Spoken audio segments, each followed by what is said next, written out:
Racing just is started. Shining Courage. Break quickly to start rushing at Nawari yards. That is nothing to Pearsos with Winterfields. The next on Light and Shade. Russell Dassel comes next. Incomparable. Nawari Insadis is Pratley. Island then going along for the first turn with the quick.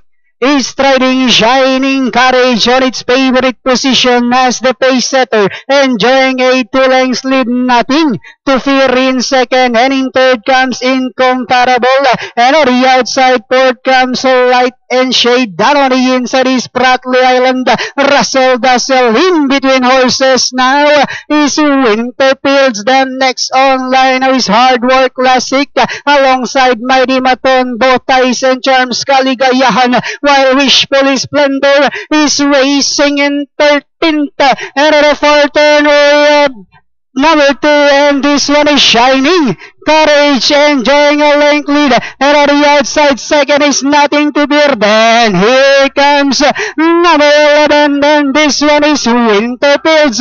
We have Nothing to Fear. The Shining Courage, Winterfields now moving up on the outside.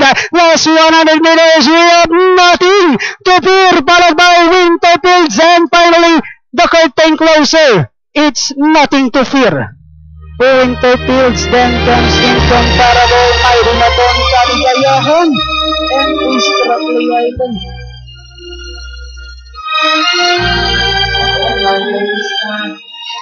Ayan, narinig nyo naman.